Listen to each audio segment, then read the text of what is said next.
প্রথমে আমি জুলাইকে সম্মান জানিয়ে জুলাই যোদ্ধা যারা নিহত হয়েছেন যারা সবাইকে সম্মান জানিয়ে আমি আর বক্তব্য আরম্ভ করছি। আমি আপনার একটু দৃষ্টি আকর্ষণ করি, মনির স্পিকার, আপনি যখন ছিলেন না এখানে, সংসদ যখন ব্রেকে ছিল, তখন আমাদের বিরোধী দলের মাননীয় কিছু তরুণ সদস্যরা আমাদের গ্যালারিতে যারা ছিল তাদের সাথে তর্কে লিপ্ত হয়েছিলেন। এটা আসলে আমাদের জন্য দুঃখজনক। এটা সংসদের রীতি।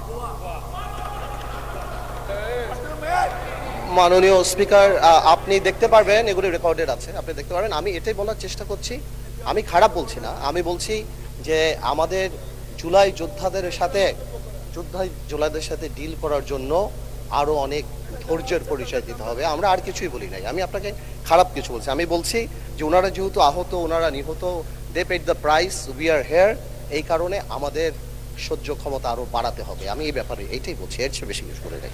যাক, অনেকগুলি ব্যাপার আসছে। মাননীয় সংসদ সদস্য আক্তার সাহেব আমার নাম নিয়ে বলেছেন, শুধু আমি একটু আনসার করি। কোয়াজাই কনস্টিটিউশনাল ব্যাপারে একটা কথা আসছে, যে আমি বলেছিলাম কোয়াজাই কনস্টিটিউশনাল ব্যাপারটা ছিল।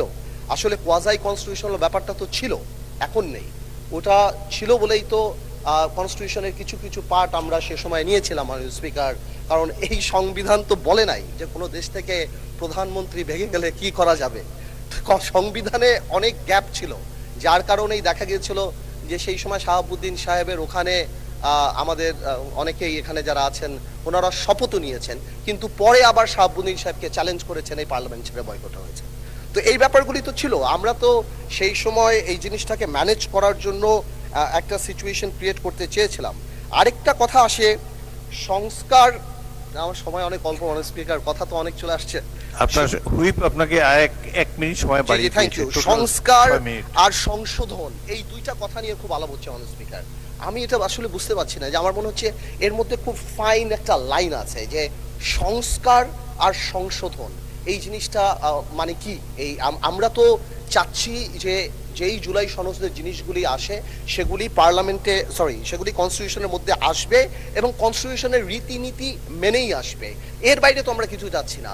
তো আমার মনে হচ্ছে এখানে প্লেইং উইথ ওয়ার্ডস করা হচ্ছে এবং জাতিকে বিভ্রান্ত করা হচ্ছে, এবং ঠিক আগেও যা বলেছি, আমাদেরকে জুলাইয়ের বিরুদ্ধে দাঁড়ানোর পায়তারা করা হচ্ছে।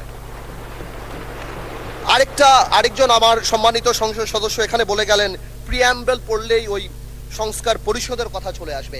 আমি মনে করি যে এখানে আমাদের সম্মানিত আইনমন্ত্রী সাহেবের সেই বক্তব্যের পরে এবং বিশেষ করে স্বরাষ্ট্রমন্ত্রী সাহেবের সেই ইলাবোরেট এক্সপ্লেনেশনের পরে কেউ যদি বোঝে, তাহলে আর এই অর্ডার নিয়ে কেউ কোনো কথা বলবে না।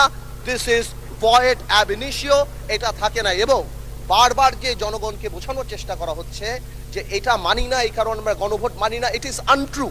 আমরা গণভোট মানি বিকজ আমরা জনগণের ক্ষমতায়নে বিশ্বাস করি, আমরা গণভোট মানি, আর এই কারণেই আমরা হ্যাঁ ভোট দিয়েছি।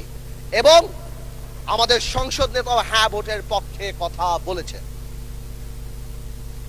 আমরা যদিও এটা বাইরে থেকে আসছে তাও বলি, আসলে মানুষের থেকে একটা গল্প বলি, সময় এক মিনিট তো বাড়াই দেবে, তাও একটা গল্প বলি, যে শপথের কথা বলছে। এই গল্পটা আসলে বলা ইম্পর্টেন্ট।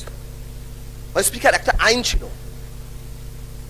আইনটা হলো অতিথি পাখি মারিলে 10 বছর কারাদণ্ড।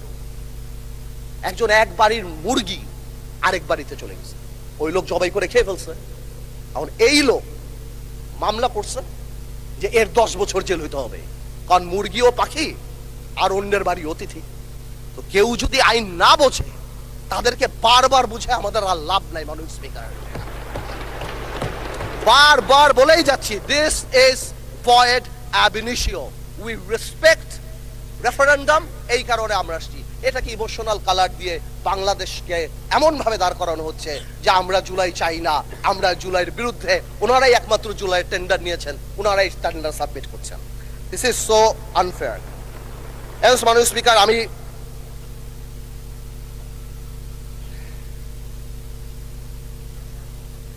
একটু টাইমটা তো বাড়াই দিবে বলো তোমার স্পিকার। আরেকটা কথা, এক মিনিট আপনার শেষ হয়ে গেলে আরেক মিনিট বলতে পারবেন। Thank you.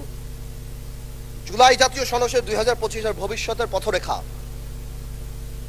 আমি আগেও যা বলছি এখনো তা বলছি, আমি আগেও বলি না, এখন সব সময় বলি যে যেই সংবিধান জনগণের কথা বলে না, জনগণ সেই সংবিধান ছুঁড়ে ফেলে দেবে।